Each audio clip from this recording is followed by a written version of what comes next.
አከሲ ሲያበለቱ የፊክደ ጭራን ኡታልቴ ሰላም ጤና ይስጥልኝ የቻናላችን ቤተሰቦች፣ ዛሬ በመላው የጥበብ አፍቃሪዎችና በመላው ኢትዮጵያውያን ዘንድ መነጋገሪያ በሆነው እጅግ ልብን በሚነካው በድምፃዊ አንዱዓለም ጎሳና በባለቤቱ ቀነኒ አዱኛ ጉዳይ ላይ አዳዲስ መረጃዎች ወጥተዋል። አንዱዓለም ባለቤቱን ገሏል በሚል የቀረበበትን ክስ በማስተባበል ዝርዝር መግለጫውን በቪዲዮ አቅርቧል።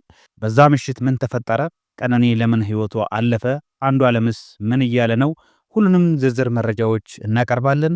አብራችሁን ቆዩ።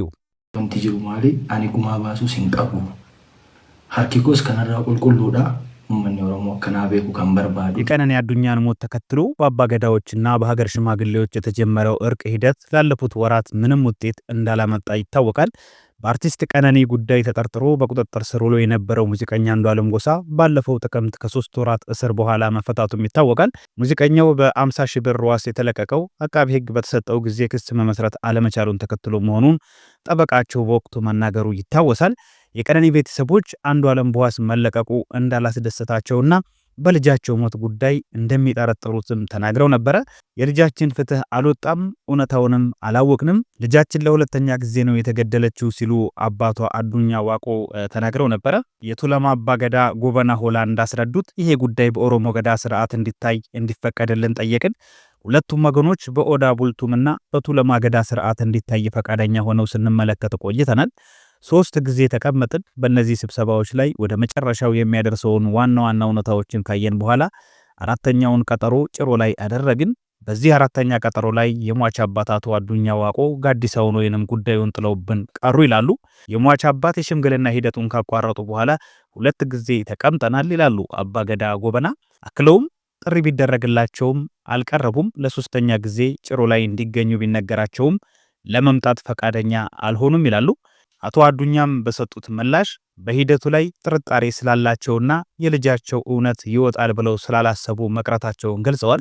ሽማግሌዎች ወደ ጭሮ ይመላለሱ ነበር። እኛ እንደ ቤተሰብ ይህንን አናውቅም ነበር። እኛን እምቢ ካሉ ዘመዶቻቸውን እናመጣለን እያሉ ሲያወሩ ሰምቻለሁ በማለት በሂደቱ ላይ ያላቸውን ቅሬታም ገልጸው ነበር። ባሳለፍነው ማክሰኞ ዕለት የነበረውን ቀጠሮ እንደማያውቁና እንዳልሄዱም ተናግረዋል። እኛ አልሄድንም፣ ጉማ ወይንም የደም ካሳ ተቀበሉ ይሉናል። ምን አይነት ጉማ ነው የምንቀበለው? ገድያለው ካለ ፊት ለፊት ይውጣ፣ ካልገደለ ደግሞ ለምን ጉማ ወይንም ካሳ ይከፍላል? ደግሞም ጉማ የሚቀበለው በዚህ መንገድ አይደለም ሲሉ መግለጻቸው ይታወሳል።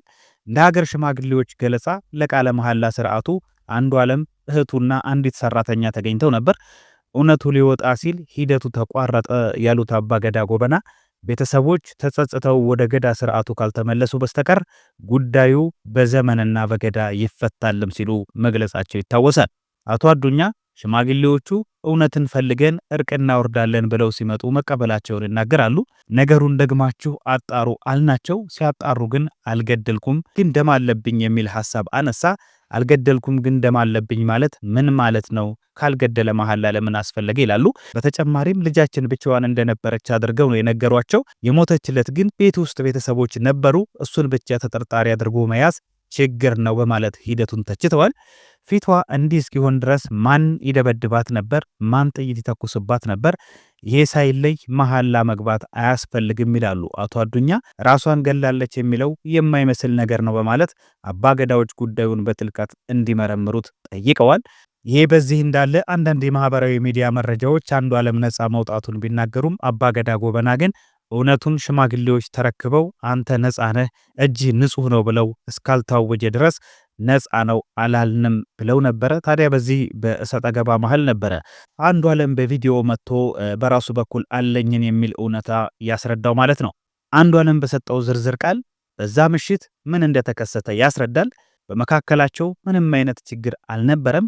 እንዲያውም በዕለቱ ሆስፒታል ሄደው የጽንስ ምርመራ አድርገው ከዛ በኋላም ለደቷ ፎቶ እንድትነሳ በመኪናው እሱ እንዳደረሳትና ማምሻቸውን በቤት ውስጥም አብረው ሲጫወቱ እንደነበረ ነው የገለጸው። ከዛ በኋላ በመሃል ስለ ውሏ ሲጠይቃት አንተ ሁልጊዜ እኔን አታምነኝም ብላ በብስጭት ካጠገቡ ተነስታ እንደሄደች ነው የተናገረው። በተደጋጋሚ ራሷን ለማጥፋት ትሞክር እንደነበረ የገለጸው አንዱዓለም ምናልባትም ዛሬም ይህንን ጉዳይ ታደርጋለች ብሎ በመስጋት በተለያዩ ክፍል ሲፈልጋት ያጣታል። ነገር ግን ደግሞ እሷ ወደ ኪችኑ በመግባት በሩን በመቆለፍ በጆክ የልብስ ማጠቢያ ላይ አድርጎ ስትጠጣ ይመለከታታል። ከዛም ዘሎ በመግባት ያስጥላታል።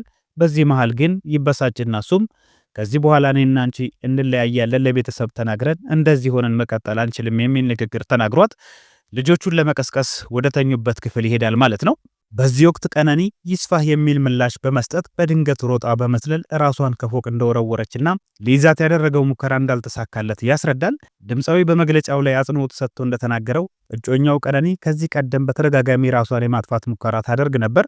ይህንን አስቸጋሪ ሁኔታና ባህሪ ለቤተሰቦቿ በተደጋጋሚ አሳውቅ ያለው አባቷም ጉዳዩን ያውቁታል ሲል ተናግሯል። ከህልፈቷ በኋላ ፖሊስ መዝገቡን ዘግቶ በሽምግልናና በካሳ ጉዳዩ እንዲያልቅ ተደርጓል በሚል በተለያዩ የሰብአዊ መብት ተሟጋቾችና የማህበራዊ ሚዲያ ተጠቃሚዎች ሲቀርብ ለነበረው ክስ አንዱዓለም ምላሽ ሰጥቷል። ሽማግሌዎችን ወደ ቤተሰቦቿ የላኩት ከቤተሰብ ጋር ያለን ግንኙነትና ወዳጅነት እንዳይበላሽና እንዲቀጥል በማሰብ እንጂ ግድያ ፈጽሜ ደም ለመክፈል ወይም ካሳ ለመክፈል አይደለም፣ ይህን ጉዳይ አላውቅም ሲል አስተባብሏል። የቀነኒ አዱኛ አሟሟት አነጋጋሪ የሆነው ጉዳዩን ፖሊስ ወደ ፍርድ ቤት ከመውሰድ ይልቅ በባህላዊ ሽምግልና እንዲያልቅ ማድረጉን ተከትሎ የተነሳ ህዝባዊ ተቃውሞ ነው። በተለይም ታዋቂ ግለሰቦችና የሰብአዊ መብት ተሟጋቾች ጉዳዩ የመንግስት ባለስልጣናት እጅ ያለበት የሚል ጥርጣሬ መሰንዘራቸው ነገሩን ይበልጥ አወዛጋቢ አድርጎት ቆይቷል።